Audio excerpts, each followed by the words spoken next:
Ladies and gentlemen, welcome back to Planet Tyro. To help me celebrate the year of Lupin in this year 2016, you're here with your host Donald Wonder, and we're going to continue talking about the Lupin releases.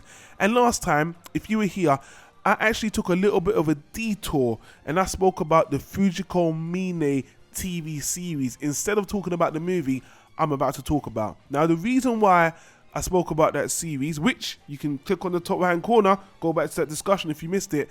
The reason why I spoke about that series first is because that series is a milestone where I feel like the Lupin franchise has diverted into a new era stylistically and thematically with the new series, with the new movies. It's very different. It's a marking point. And if I kind of jump to this movie then back again, I thought it made more sense to do it that way. So anyway, if you guys don't know what I'm talking about the 2014 Lupin movie special, which is called Daisuke Jigen's Gravestone. Now, like I alluded to before, this movie is a spin-off of the Fujiko Mine series, so we're kind of relating to the timeline in that series, and this has got the same animation director and a character designer from that series as well, so you notice there's a lot of visual similarities.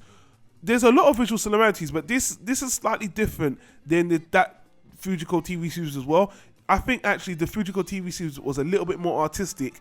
This movie, they brought it a little bit back into traditional and wasn't so sketchy and stuff like that, but the animation style is still fabulous, still gorgeous, and I'll get to that. So the story in this is that it starts off with Lupin and Jigen, as usual, going to steal a diamond, and basically Lupin and Jigen starts getting attacked by this assassin, and particularly this assassin starts going after Jigen. And halfway through the movie, well, I don't really want to get into spoilers, but well, let me talk about the assassin actually before I get into a little bit of spoilers. The assassin has this really weird method. He kind of rolls a dice to kind of calculate how many bullets he's going to use to prolong the assassination or kill the person. And Lupin and Jigen are trying to find out why he's picked on Jigen. What is the relevance to Jigen? Why is Jigen the target of this guy? There's also a plot to do with this opera singer and this fictional European country, and we've kind of seen these kind of basic stories in the Lupin franchise before, but that's the story without getting into spoilers. What did I think about it? Now, this story, again, it's a simple story. We've seen stories like this in the Lupin retrospective before, but the execution with this movie is very lean. They cut the fat in this movie, and I really like that. This is a very dynamic, really fast paced, really just cut to the chase movie, and I like that. With a simple story, you just want them to cut to the chase, keep it action packed, keep it superficial, and this is a lot of fun. Honestly, this is one of the best movies, not because it's the most creative, not because it's the most interesting story, it's because it's simple, it's fun, the animation is absolutely gorgeous. Again, this is the same animation director that actually did Redline as well. He worked on Redline, works on The Matrix, works on the Fujiko Mine TV series. Again, like I said before, the animation style, although the character designs and the movements are very reminiscent of the Fujiko series, it's not as sketchy. They don't do as much artistic things they did in that series they do in this movie, but this movie has great car chases. It's got added CG in this movie that isn't really bothersome, because sometimes anime directors can't do CG well. It's used very sparingly and it works really well. Action scenes are good. And speaking about the movie as well, when it was originally released in 2014, it was actually released as 2 episodes of 25 minutes each, I believe. But if you see the release now in this home video release, it's 51 minutes. And actually, that's another reason to praise the movie. It's short.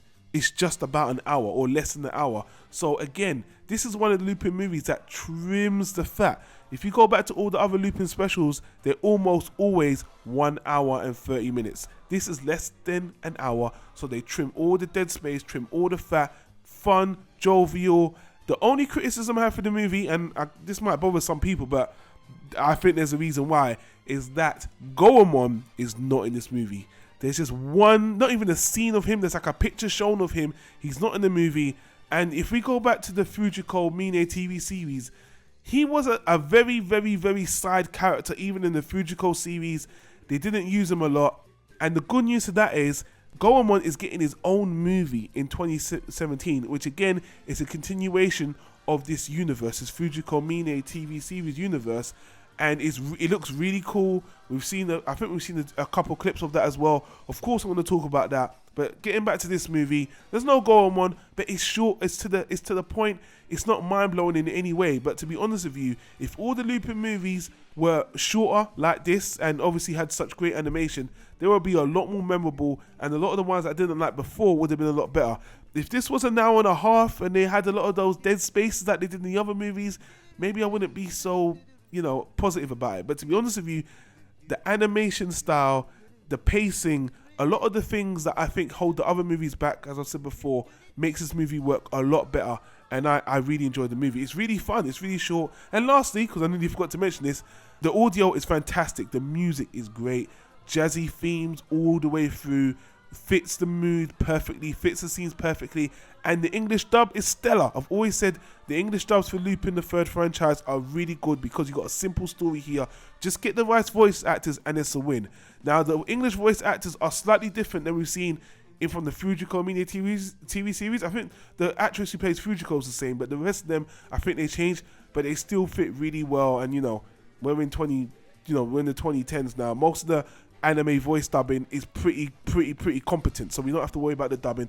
The dubbing's good, and I give this a seal of approval. The last thing is, I don't know, you could kind of tell this was a to be continued, but one of the most surprising things about the movie is at the very end, and I guess this is a bit of a spoiler, they show a classic Lupin villain from the very first movie, and I'm gonna spoil it. It's Mamo from The Secret of Mamo, the very first Lupin the Third movie. So, and I forgot to mention this in the Fujiko series. I feel like there's some continuity with this series, with this universe. They're actually going back.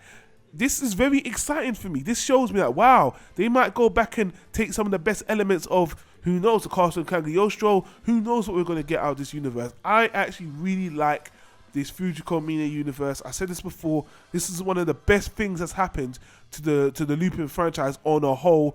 It's taken a whole new direction. Blue Jacket era, which this is the Blue Jacket era technically, but it kind of isn't, which is a little bit confusing, but I'll speak about that more when we get to the Blue Jacket series. But anyway, I've rambled on long enough. I like this movie. I highly recommend it. But watch the Fujiko TV Mine series first. You don't really have to, but it's stylistically the same, so there's a relation on that end. But I really enjoyed it, and the feedback from the fans are pretty much the same. Everybody enjoys this movie. It's really well done. It's really short. It's one of the best Lupin movies. But again, the only criticism I can say is that the story is not really it's probably not as engaging from a narrative standpoint as some of the other ones. As a result, I can only give this a high solid B. Definitely one of the best in the whole franchise, but I wasn't emotionally drawn to the story, but everything else it really excels at. So anyway, guys, that's all I can say. Let me know what you think. Leave your comment in the comment section down below. Share your thoughts on the movie. I know this is one of the most well-received ones, so most people feel positive about this, and we can't wait to see the next movie, which is going to be about Goemon, as I said before, in 2017. Now, we've come to more or less the last of what I'm going to be doing with the animated releases. There is the Blue Jacket series movie, which is called Italian Game, which hasn't really got a wide release and it's hard to find subtitled. I'm actually going to review that movie after I review the Blue Jacket series, because by that time I think it'll be easier to get and it'll make more sense, because that movie is meant to be related to that series anyway. So I just want to be clear, I am aware I could do that movie as well, but I'm going to stop here.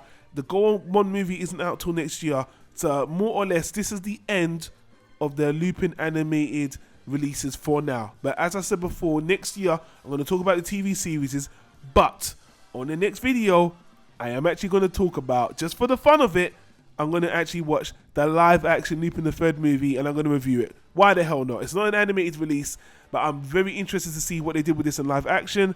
And yeah, I want to know what you guys think of that, so look forward to that. And then we're going to be finished with the movie releases, and then we can get to the TV series.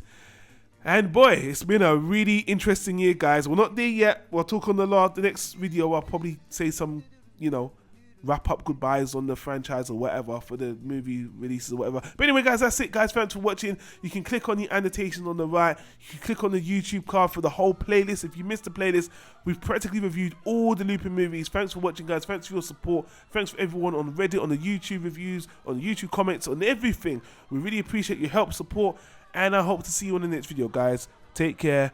Peace out.